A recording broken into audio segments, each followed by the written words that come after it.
Now, members, we'll take leaders' questions under Standing Order 36. Deputy Mary Lou McDonald, please. Thank you, Ceann Corla. We have 3 boxing champions in the public gallery that I want to welcome and acknowledge. Amy Broadhurst is the IBA light welterweight champion of the world. Dervla Tinnelly, youth light heavyweight European champion. And Evelyn Igaro is the current Irish elite champion at 70 kilos. And they're joined by coach Jim O'Neill from the Clonnefa Boxing Club from Merhavnamore in Dundalk. So these women are trailblazers, and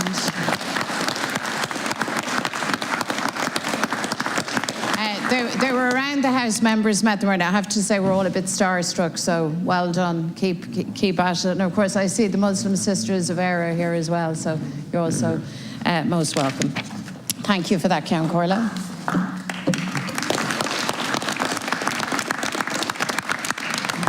Taoiseach, there are just 3 weeks left in the Dáil term.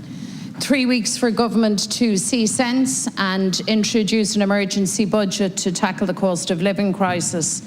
If the government doesn't intervene now, many households will be pushed over the edge because they are on the brink today, and they simply can't wait for October for budget 2023. The crisis is getting worse, as you know, Taoiseach. Yesterday, the central bank reported that 1/3 of families are just making ends meet. That's up from 1/4 of families in January. Supermarket analysts Cantor say that the sharp increases could add €453 to the average annual grocery bill. Again, that's a jump of €100 on their estimate from last month. And workers and families, as you know, Taoiseach, are finding it increasingly difficult just to afford the basics, struggling to put a roof over their heads, food on the table, fuel in the car, and clothes on their kids' backs. Esther Pugh is the manager of the Bernardo Centre in Loughlinstown, and here's what she told the media yesterday, Taoiseach, because I think this encapsulates the situation. She said, "We would have children coming into the service wearing their pyjamas for day clothes, specifically bought to be day clothes. The big worry is electricity running out. Families don't have money to run their washing machine and tumble dryers." She said, "I've worked at Bernardo's for a long number of years, and what I'm seeing now is the kind of deprivation we would have seen back in the 80s. It is bad, and there's no point in saying otherwise." These are heartbreaking words, I'm sure you'll agree, Taoiseach, and they capture everyday life for so many families now. And we're now at a point where having a full-time job is not a guaranteed protection against the sharp edge of this crisis. Some households with 2 incomes are really struggling. So what hope, what chance do those on low pay have?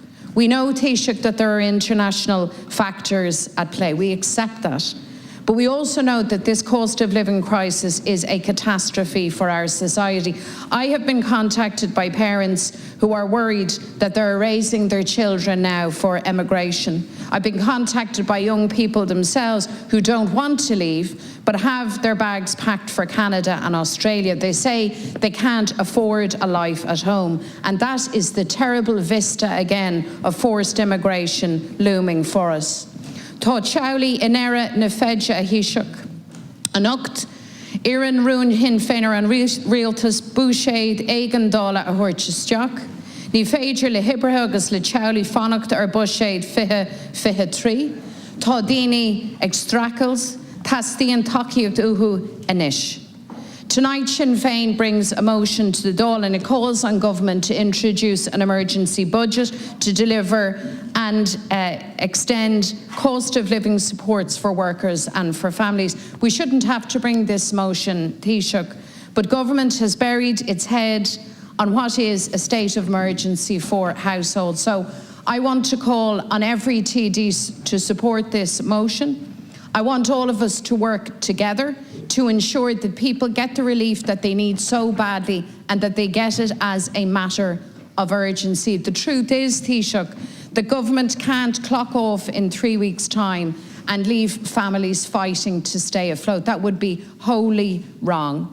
We need an emergency budget, and the workers and families of Ireland need it now. Taoiseach. Thank you, Deputy McDonald. Taoiseach. Well, first of all, I want to join in welcoming and congratulating our boxing heroes, Amy, Derval and Evelyn. Boxing has brought great honour to Irish sport down through the decades, continues to do so. We pay tribute to the coaching fraternity and our boxing community, to Jim O'Neill and his team, well done. And it's fantastic the degree to which young people are encouraged, nurtured through the great sport of boxing. Could I say, like everyone else in this House, we are deeply concerned about the enormous cost pressures and impact of the current inflationary cycle on people, on households, on workers. And I want to make it very clear that myself, the government, are absolutely determined to deal comprehensively with this. Putin has waged a war, first and foremost on the people of Ukraine, through murder and terror, as witnessed in yesterday's appalling, inhumane bombing of a shopping centre, 18 killed innocent civilians, ongoing. But parallel with that, he has deliberately, premeditatedly created an energy war, an energy crisis through withholding supplies, causing a massive increase in the price of energy across Europe and the world. Likewise on migration, creating the worst humanitarian crisis since World War II, through the terror of bombing towns, villages, and forcing Ukrainians to flee their land. Internal displacement of about 7 million. And then through food, weaponization of food, and creating a famine to add to the challenges that Africa is already experiencing. So that is the context and that is the background. It's a very real one. At the European Union Council meeting last week, very real concerns about what the winter will bring.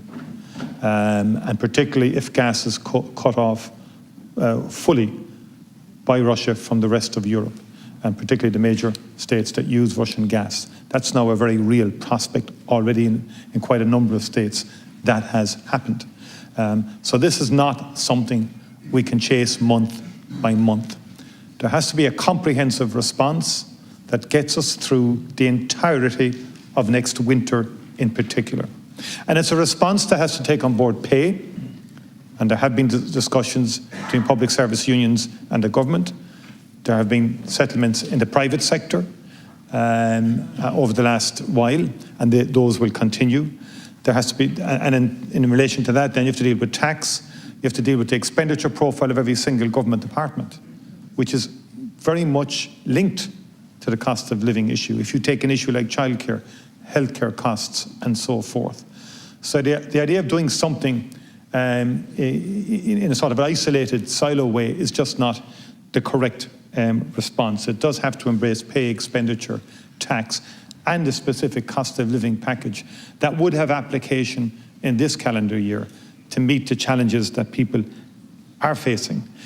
And it's wrong to say, as the Sinn Féin motion does, that government has done nothing or condemns what the government has done. I mean, the government has increased the fuel allowance, for example, by 55%, or €404. And that's something already that we've done. About 2.4 billion in measures have been allocated to the cost of living issue. Fuel allowance, we cut taxes and increased social welfare rates in the budget last October. But we've also since then, in the measures in February and beyond, reduced the excise duty on petrol, diesel and green diesel, saving motorists between €9 and €12 each time they fill their tank. And we've reduced VAT from 13.5% to 9% on gas and electricity bills. We've also given a €200 energy credit to every single household across the country, cut the annual PSO from 52 to -75, launched a national retrofitting scheme.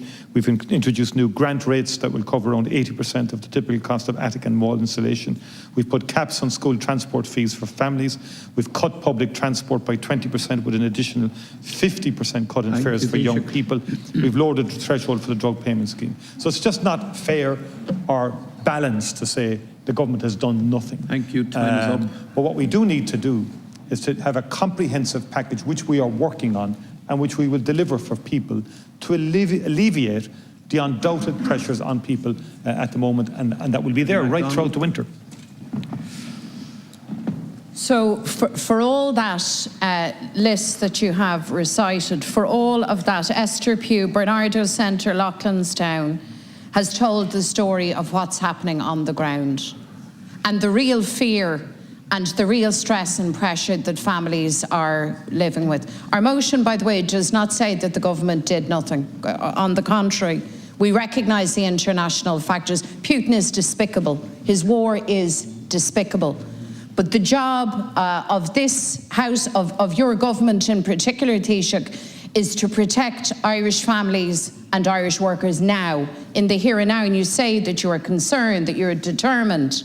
But there is no urgency in the response, and you say that you can't chase this matter month to month. I'm not asking you to, but I am asking you to recognise that families have to live and exist day to day, week to week, and they are struggling and struggling badly. For the life of me, I cannot understand why it is that you resist what is so obviously needed. We need a comprehensive, targeted set of measures to give people support, breathing room, now, in the here and now. The idea that they can wait as the government decides on their package until October is simply not fair. It's not acceptable, Taoiseach.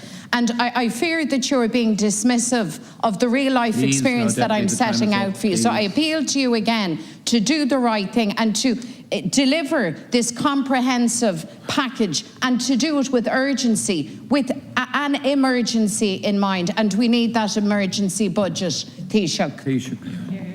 Your motion does say what you said it didn't say.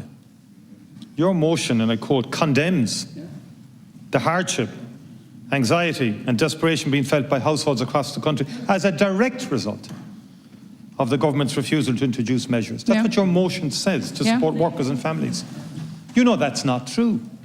People are feeling anxiety and pressure correctly because of Putin's war. There's no come on about it. You need to call this out consistently, and not for electoral and political reasons replace Putin with the Irish government, because that's what you're doing. And you may not want to do it, but that is what you are doing, because your motion says that. You ignored the 2.4 billion in measures that we've allocated already, and you just ignore it. We cite the 5.6 million more that you have in tax revenue. An increase in the fuel allowance of 55%, the €200 to every single house. So people aren't struggling. The point I'm saying here is you have wrongly, and you're interrupting again because you know you interrupt when you're on the back foot. The bottom line is that is what your motion has said. Time is what up we now, want please. to do is something comprehensive that matters to people, not just this month, but right throughout the winter period. Because it's going to be a very difficult winter, and we need a very comprehensive set of measures to help people get through that, because we understand fully, and it's not good enough for you to say that people on this side of the house are being dismissed. We are not. We share as much as the pain and concern that people have out there, and we are as concerned about people out there as you are and anybody else is in this.